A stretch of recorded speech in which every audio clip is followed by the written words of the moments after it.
Welcome back to the Avenue. And today, you guys see my shirt. I have my shirt on today, my Adriana's Avenue shirt. But we're going to have that hard conversation about how sometimes when you're helping the loved ones, you are actually hurting yourself financially if you're helping out of your lack and not out of your abundance. So we're going to have a conversation about that because sometimes we fall into these traps, I would call them. Well, we want to do the right thing and we want to do the generous thing, but we need to be cautious about the things that we're actually doing. Let's jump right into this one.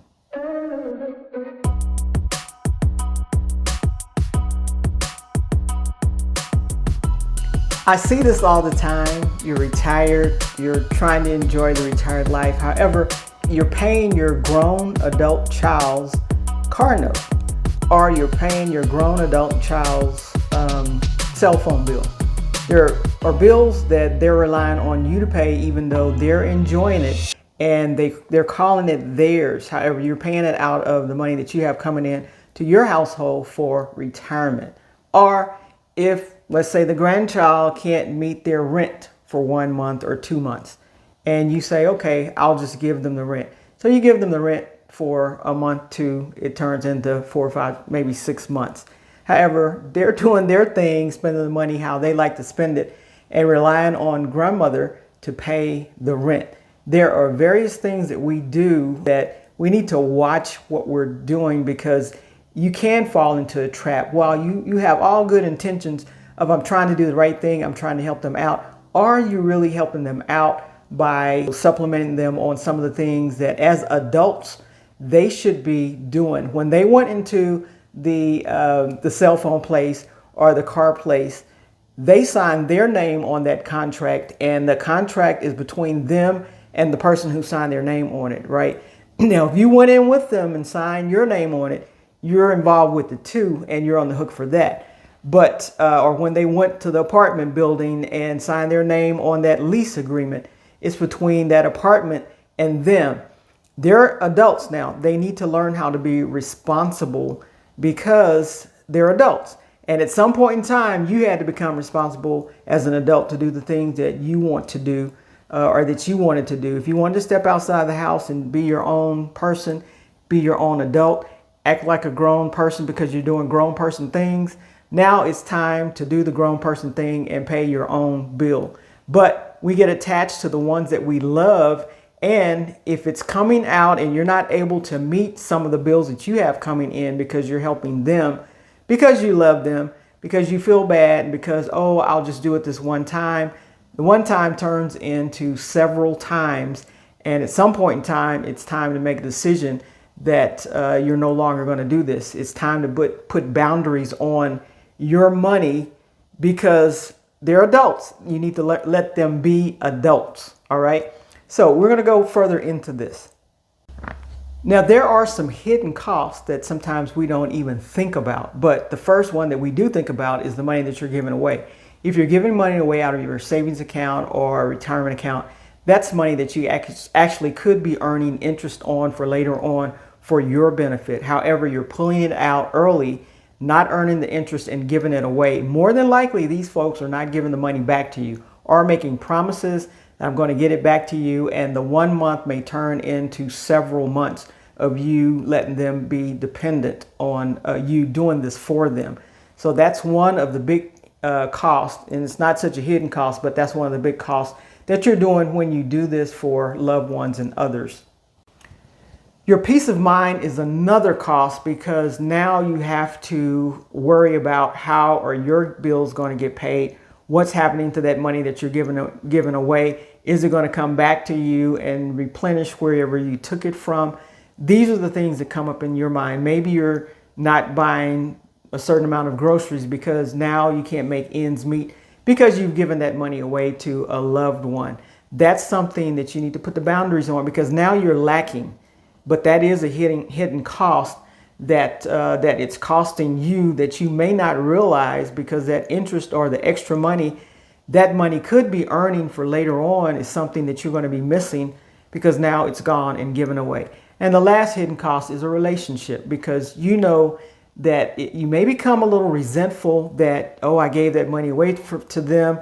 They're not going to pay me back. Now I'm missing the money. And what are they doing with their money? That'd be a question that will come out of my mouth is, what are you doing with your money? If you could not afford this, why did you go and buy it?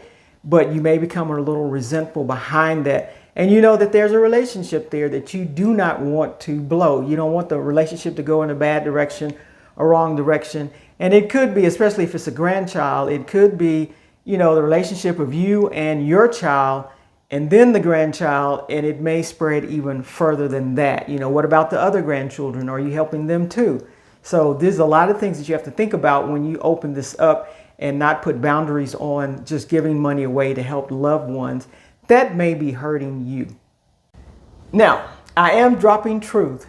And so I'm still going to ask you to hit that like button and that subscribe button to stay abreast of the latest information that I'm bringing to you.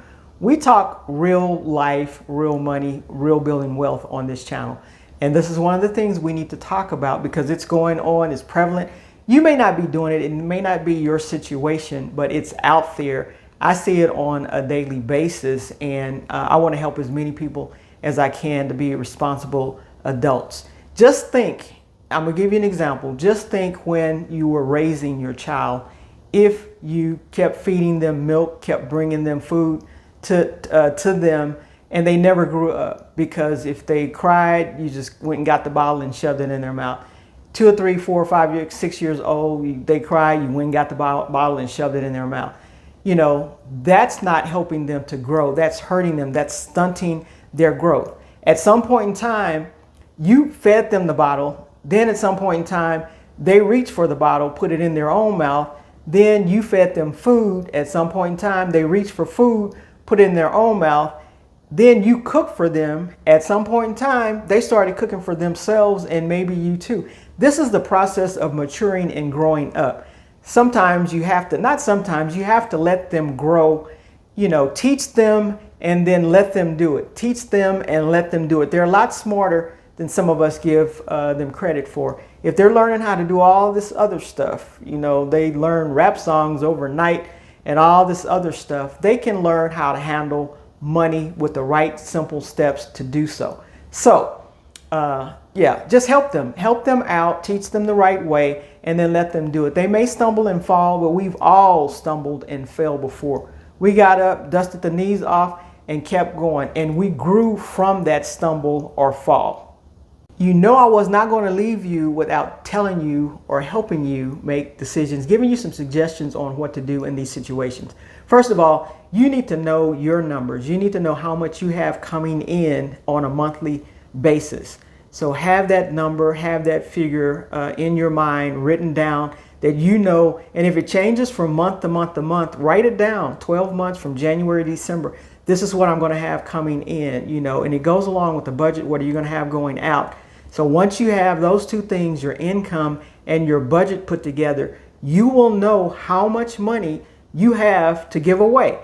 Giving away money is not bad. It's a great thing to do as long as you do it wisely. Even if you want to give to family members, that's fine.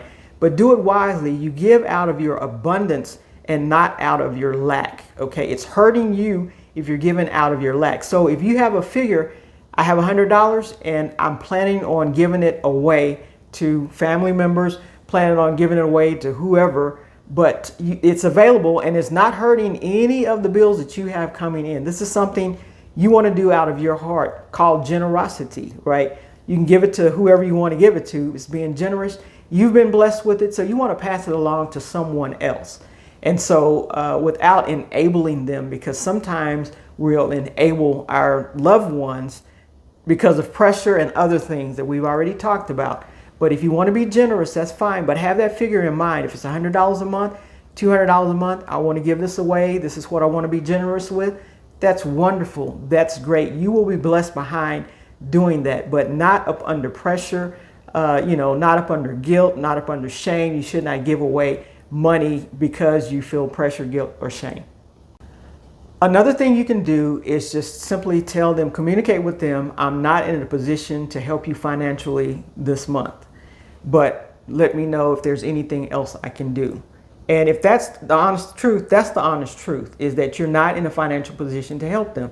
And maybe they'll figure it out. Some kind of way they'll figure it out. But if you are the enabler to continue to enable them to do the things and come back and ask for more and more, there's got to be boundaries at some point in time.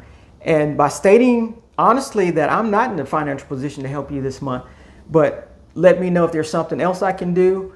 Just let me know. I'll cook you a meal. I have some stuff here in the house. I can make you a meal. If you want me to give you a ride somewhere to work for a day or two, I can do that until you get this car fixed. But I need a date that the car is going to be fixed. Some call it tough love. Just be straightforward with them because it's a growing process. But communication, keep it open. And if someone were to tell me being a reasonable person, that I'm not in a financial position to help you, I would need to accept that because I'm asking them for finances. I'm not in a financial position to help myself. So if they tell me that they can't help me financially, why can't I understand that? So let's set these boundaries and hold to them.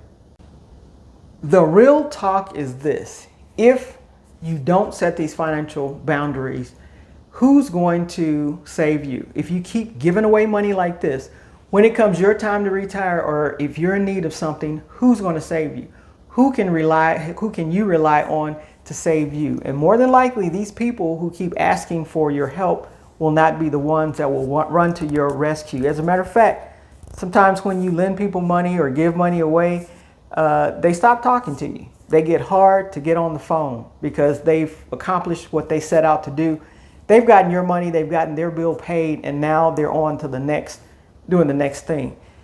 And sometimes it just boils down to they're not managing their money effectively enough. And the help could be in helping them manage their money. Tell them to watch this channel. Go on YouTube. There are plenty of people talking about budgets. Find out how to work a budget. It's very easy. It's very simple. But it's a maturing process, and it is a process that will help you help them, right? And so that's what we want to happen. So set your financial boundaries out there. Don't feel bad about it. The more you say, no, I can't do this, the easier it becomes. I can tell a person, if I'm not in a financial position to help them, I can tell them, look, right now I cannot help you financially. I can pray for you. I can do whatever else I can do for you. But financially, my money is allocated in other places. And if it's already allocated, whatever I have, because I don't allocate just, this is 1 month, allocate from week to week to week. I have my money allocated months out in advance. And if there's something that I need to do or somewhere I need to contribute, I'm going to do that. And it's going to be planned out for weeks in advance, So that's something that honestly, if you cannot help financially, you won't be able to help financially. And no matter how much money you have to do the boundaries, especially for the folks that continue to come back and ask for more and more and more. All right.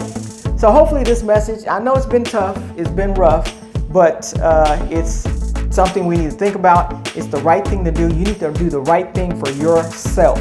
Put your oxygen mask on first and make the wise decision. It's not that you're not generous.